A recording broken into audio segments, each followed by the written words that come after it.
Real estate is about freedom, choice freedom, time freedom, and money freedom, and the impact you can make with that freedom. But it doesn't come without cost. Your freedom takes work. That's why Neil Timmins brings together the tools you need to build your real estate legacy, from tips and tricks to interviews with industry titans. It's all here in one place. Real Grit.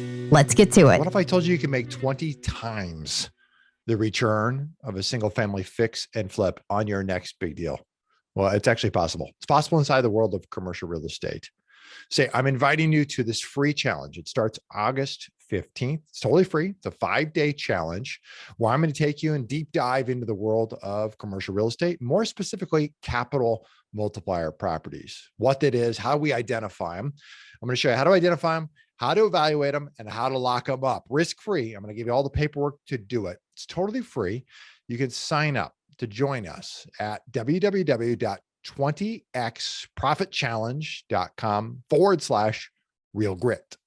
That's www.20xprofitchallenge.com/real grit. And I'll see you in the challenge. Hey, everybody, welcome to Real Grit. I've got Travis Watts here. He's an investor, passive income advocate. He's a public speaker, the director of investor relations at Ashcroft Capital. He dedicates his time to educating investors who are looking to be hands-off when it comes to real estate investing. So I'm excited to have him here. It's going to be a fun conversation. Travis, how are you? Hey, Neil. Thanks for having me, man. Appreciate it. I'm excited you're here. I appreciate it. So most of us just don't wake up and start as passive investors. So, those who cut our teeth, I guess, in investing naturally. So maybe tell me, what was your first entry point to real estate? Sure. Yeah. I'd say passive investing is probably the 202 and the 101 is always the active approach and going out for the equity and all that, building up your nest egg. So got started like a lot of folks, single family homes. 2009 is when I got started. The market was still falling out. So as much as people like to look in the rearview mirror and say, what great timing you had, not really. After making that purchase, it was still in the downturn. Correct. But to the point of focusing on cash flow and passive income, the reason I felt comfortable to buy that very first property was because it was about 40% off from its current valuation a couple of years before that. 2, it was in a college town. I had just graduated from college and I had been a renter through all kinds of different assortments. And I'm like, hey, this is a 2-bedroom place. I'm by myself. I'm solo, no pets, no kids, no girlfriend, no nothing. So I said, I'm going to rent that spare bedroom out and I'm going to house hack it. Right. And so when I got $600 per month coming in my pocket without me having to do anything for it, my mortgage was about $641, somewhere around the 640s. And I thought, man, I'm virtually living for free. So even if the market continues falling out, at least I don't have a huge mortgage laying over my head. So that was kind of what got the ball rolling. And from there, it was like, how do I take this $600 a month and times that by, 100 times? What else can I be doing? And so the journey begins. Did you continue down that path, that journey in acquiring rental properties, just rental properties? Did you go down a fix and flip or wholesale? Where'd you end up? Yeah. So I did a multitude of things. So for many years, I did keep kind of the house hacking model. What I would do is I would buy an owner occupied residence I intended to live in for at least 2 years, a fixer upper. I would add value that way as I was having roommates kind of take care of the overhead that way. And then on the side of that, talking about just solely investments, I did get into fix and flips, wasn't very good at it, but did a handful of those. Then I got into vacation rentals thinking, well, cash flow is really the ultimate goal for me. Right. But the way I had approached that was probably the worst way, which was trying to do it all myself and not having any teams or systems in place. So I'm just scattering around. I mean, I was a W-2 worker in oil and gas. I was working 98-hour work weeks and then trying to manage vacation rentals and buy and holds and fix and flips and roommate. And it just got to be overload for me about 6 years in. And that's kind of what transitioned me towards the passive investing side of the business. Yeah. So many people eventually get to that point where and ultimately that's the end goal, isn't it? The income. We're all doing this for income, and the fix and flip are great if you can do it right. A lot of juice, but it's got to go to work someplace. And that ultimately led you from what sounds like a little bit of hitting a wall, if you will. Totally Down the rabbit hole, passive income. Yep, exactly. So I kind of began going back to the drawing board sometime around 2014, thinking this isn't scalable. I don't see myself doing this the rest of my life or having 100 properties and trying to run around, So ran into two guys from a local real estate meetup group, fairly large one. It was out in Boulder, Colorado. They're still around today. And these two gentlemen sold their businesses in the mid 1990s for X amount of millions, and kind of overnight, never anticipated on that happening that early in their careers. And they became full-time passive investors. And that was the first time I was opened up into that world, that something like that existed, where they were partnering as limited partners in these syndications or real estate private placements. And they were still getting great tax benefits, monthly cash flow, equity upside, all this awesome stuff, not having to be the person that's actively in that business. And so that was the path I started shifting over to in 2015 and 16, started liquidating my single family homes. And I just said, I want to be like these guys. I don't have a business to sell for multi-millions, but I do have a nest egg built up. I could go put that to work and I could just sort of start on that journey. Yeah, you get the benefits of owning the real estate, owning property, depreciation, and all the cash flow, but without having to do the stuff, the heavy lifting. Yeah. And for me, man, that was music to my ear. As frustrated as I was and as burned out as I was, it was like, man, that just sounds like a dream come true. I was a little skeptical of it, to be honest with you, but I was selling one of my single family homes anyhow. And I was like, all right, I'm going to take half the equity out of that and put it into one of these syndications and just see if it's the real deal. Maybe I get scammed. I don't know. Like, let's figure this out. And then it turned out to be legit, thankfully. And, all those to come after it. So yeah, it was cool. High level for the audience sake, in the event they don't know what a syndication is, give us a high level what that is. Sure. So let's say there's a 400 unit apartment building that exists somewhere in Dallas, Texas. So if it's $60 million for a purchase price and you're going to use leverage or debt, so you want to have a mortgage on it, you still got to come up with a down payment, just like you would on a single family home. So maybe that's 25% down, and then you might want to fix it up. Maybe the roofs need replacing or new signage, new paint, the units need to be turned. So you're going to have to allocate many millions for that too. So you might have to come up with, $15-20 million, something like that, just to close a deal like that. So not a lot of us have $20 million laying around to go do that kind of fun stuff. So that's where the syndication model comes into play, where you have general partners who find those deals, underwrite those deals, and then they raise capital to fund that 20 million or that 25 million. And they raise that capital from people like myself, who's a limited partner. So you might have anywhere from 5 or 10 limited partners to hundreds to even thousands of limited partners on a deal or in a fund, helping to make that go forward. And then the benefit to me is I don't have to deal with the tenant phone calls and the toilets and all the stuff that's happening day to day. That's professionally managed by someone else. And then it's asset managed from the high level from the group putting the deal together. So we're all kind of collectively sharing in those profits. Every deal is different on how those splits and fees work, but it ends up that deals I look at, monthly or quarterly cash flow, participation in equity upside if we buy low and sell high, and then the tax benefits in a lot of cases are even better in my own experience compared to the single family homes I was doing. So that's kind of how it works, yin and yang. Yeah, no, great. Tell me what are the things that a limited partner, if they're going to go down this passive path, what should they be looking for in a general partner, somebody who's leading this charge? Are there key signs of what we really should look for and perhaps some things to avoid? Absolutely. So I always start with kind of my own goals and criteria. So first you have to know your criteria and what criteria even means. So you got to get a little bit of education, whether it's reading books or listening to podcasts like this, and kind of lay out a foundation to know what exists and how it functions and all that.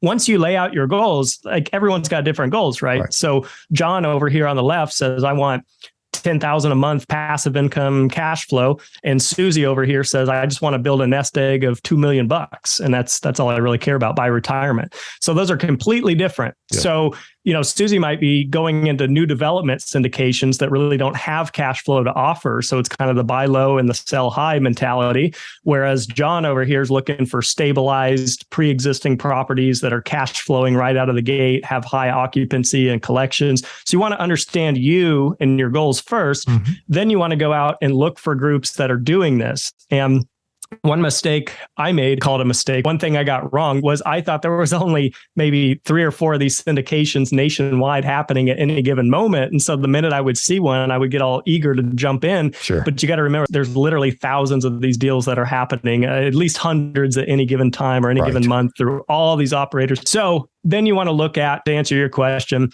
who's the general partner? Are they a reputable group? What's their track record? What's their specialty? Is this what they do day in and day out? Or is it a little side hobby? Or do they have their hands in everything? They're doing mobile home parks, self-storage, new development, value add. I like to focus on the groups that get real in their niche, right? Mm-hmm. What they do is really solid and they do it over and over again. So you kind of want to start vetting that way. And I think track record goes a long way, but I've done student deals too, where it's someone's second or third deal just to give them a shot with maybe a lower minimum investment or something.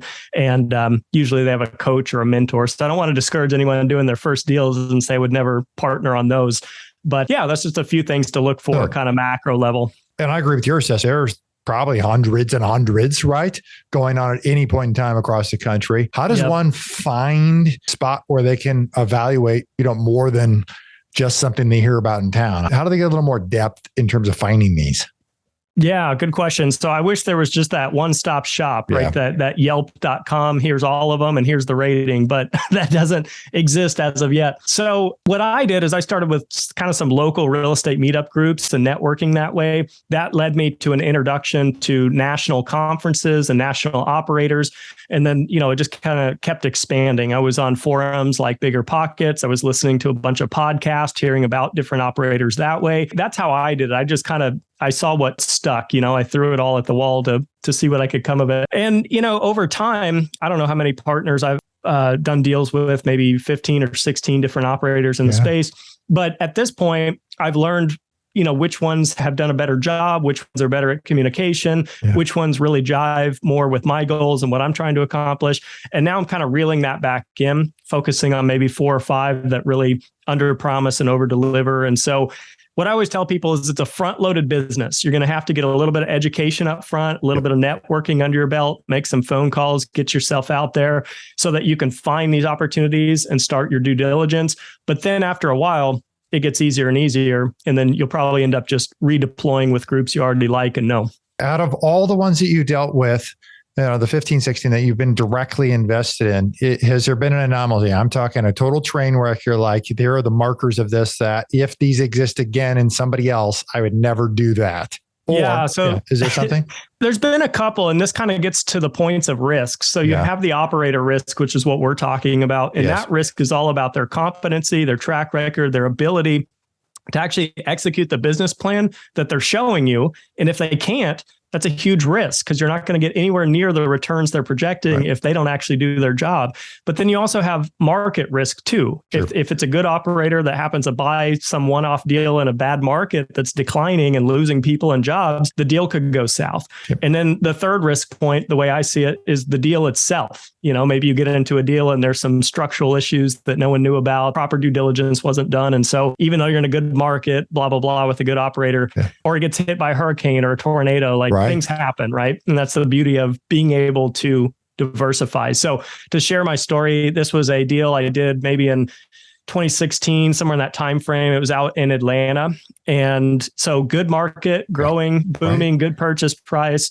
But this operator completely dropped the ball on what they said they were going to do. They were going to renovate 400 plus units. They probably got to like 40. And they basically threw in the towel. They had stopped distributions. They had fired the property management company. They got a lawsuit thrown against them. Like all these bad things happen. Yep. They ended up just having to sell the property, thankfully at a gain, but not even probably half what they had projected. So it was kind of a big letdown and a good lesson learned. And the gain would have been a thank you from the market leveling up and had nothing to do with the operator. Yeah, good deal, good market, bad operator. So, I kind of put it like 50% is kind of where this comes from. 50% is the operator in terms of my opinion of importance, 25 market, 25 deal. So because we had market and deal in place, we got about 50% there. And then the other 50% was completely dropped. And so that's how we ended up with half our return. Yeah, interesting. Bring me current. So what's your world look like today? Yeah. So one of the groups that I did a lot of deals with, and I got to know Joe Fairless very well. Some of you might know him from the Best Ever Books podcast conferences. Absolutely. So he's a GP of Ashcroft Capital. Joe had his firstborn daughter about, 2.5, 3 years back, probably 3 now, Quinn. And so I reached out to him and I'm like, hey, I'm kind of at a crossroads in my career, looking to do something fun, exciting. I really want to focus on the education side of this business. There's kind of an underserved niche out there of explaining what these things are and how they work, what the pros and cons are. So you're willing to call me whatever you want to call me, give me any title you want. We'll talk about pay stuff later, but like basically I just want to represent your company because I already know you and know your deals, know what you do. If there's any way I could go to these conferences that I'm going to anyway, that would save me a lot of out-of-pocket costs, number one, and travel. And two, I could, run an Ashcroft booth. I could get on stage and do a speaking event that otherwise you would have had to do. And that keeps you at home with your daughter, at least here in the interim. So that's kind of how I approached it. Came on as director of investor relations for the first, 2-3 years. Now I'm director of investor education because that's really where my passion lies. So I'm doing a bunch of webinars, podcasts, things like that. And on the personal side, I'm just a full-time passive investor. Yes, I do a lot of these syndications, but it's not all I do. I also invest in REITs and ATM machines and note lending funds and all kinds of stuff, dividend paying stocks. So it's just anything that's going to have passive income and then ideally some equity upside as well.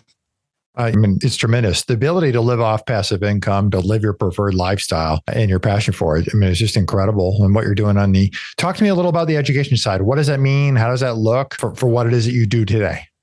Yeah, sure. Well, I've always had this passion for just sharing things that have worked for me. And this started back in high school, my senior year of high school. I wrote this book, not to get famous or popular or not to make money and not because it was a school project. I wrote this book called How to Get a 4.0 GPA with Minimal Effort. And I wrote it for some people in my school that were just struggling academically to try to help and show them some of the tips and tricks, if you will, that helped me kind of get to that point. So it started then. It's never stopped. Back when I was doing single family, I was a big advocate for what I was doing then, or I should say what I was doing right Sure.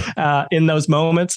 And then, no different today. A lot of people, it feels or seems overwhelming, I think, to think you could really live off of passive income from your investments, especially coming from the traditional investment types. If you look at yields on annuities or bonds or CDs or high yield savings accounts, I mean, you think, God, I'm going to need $20 million just to live off this stuff. But there's a lot more out there. There's a lot higher yield that can potentially be had, especially through real estate, but other sources as well. So my mission is just to teach people how that works, how you can calculate that, formulas, spreadsheets. I'm always happy to share any tools in the tool bag that can help you.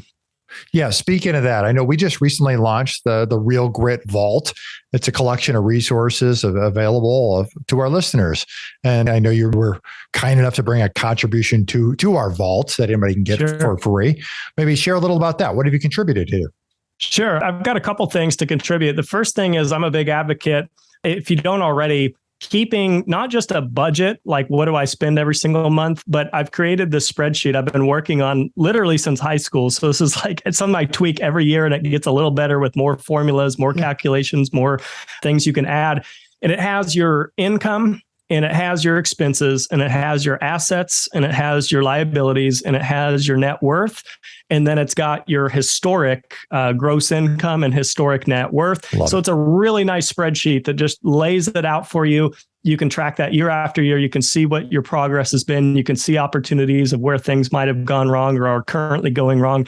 And so I encourage everyone to have some like that. It doesn't have to be my sheet, but that's one I created. Happy to share.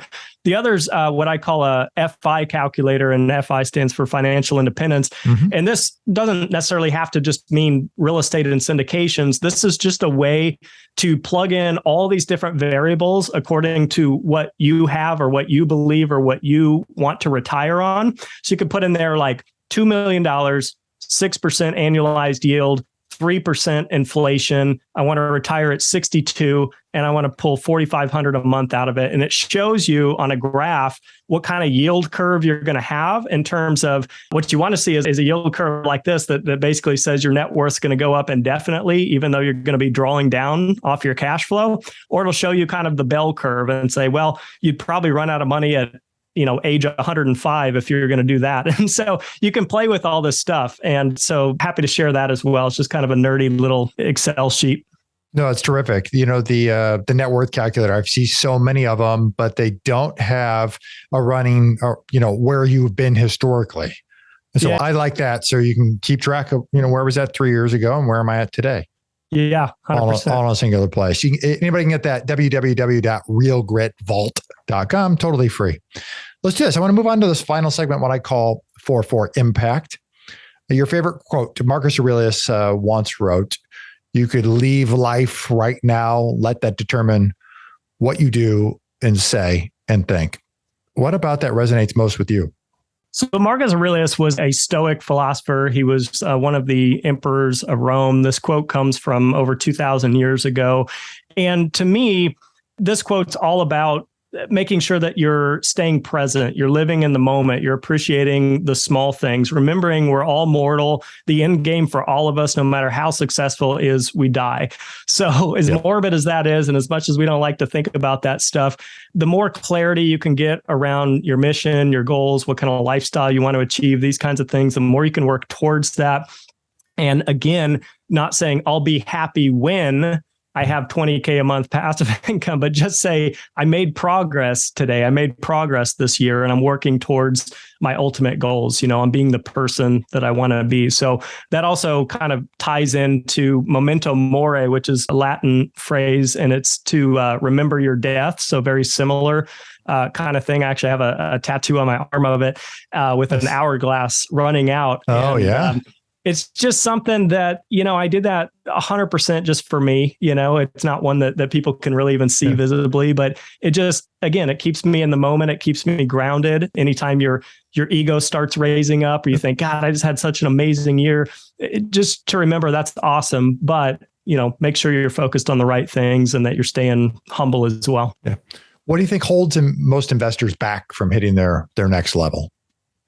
Oh, man, lack of education, which is why my passion is educating others on this stuff.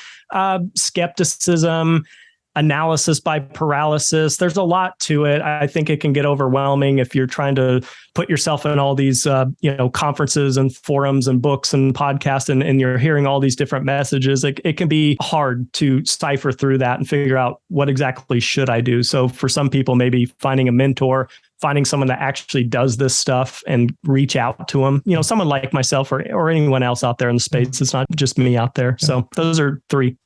Outside of real estate, what are you most passionate about? My wife and I, and now my son, who's 8 months old, we love travel. We just took him on his first international trip. So, we went backpacking through Thailand and just, impromptu flights out to Venice and Germany. And we just love experiencing different cultures, learning about different things that way, and kind of more in the unplanned seat of your pants kind of thing. Not really sure where we're going to spend the night tomorrow. Just we'll figure it out. Let's make an adventure out of it. Life's an adventure. Travel. Yeah. What's your favorite way to make an impact in the community? Giving back my time, honestly, I really do a lot of it. I do it through blogging. I do it through articles. I do it through free 15-minute phone calls with people on my Calendly. And it's really, I'll talk to anyone. You're 18 years old, you're 70 years old, you're accredited, you're non-accredited, you're just getting started, you're very experienced. I just like to see where people are at, see how I can help, and of course, learn from them as well. So there was a time in my life, again, oil and gas, 100-hour work weeks, fix and flips, vacation rentals. Man, I had no time. I had no time for family, no time for vacations, no time to date. I mean, it was an awful existence. And now I have that. I'm grateful to have a lot of that time back that I can share with people. Well, you got to live life as you see fit, on your terms. Yeah, 100%. Yeah, no, that's great. Travis, I appreciate you taking the time to connect up here. It's been a wonderful conversation. It's fun to hear where you've been through 100 hours a week, grinding away to living life on your terms, to international travel at a whim. It's very cool. If people want to connect with you, they want to find you, they want to follow you, where should they go? What should they do? How can they do it? Sure. So Instagram and Facebook, I have a handle at Passive Investor Tips. And then my name is Travis Watts if you want to connect on LinkedIn or Bigger Pockets or any other forum.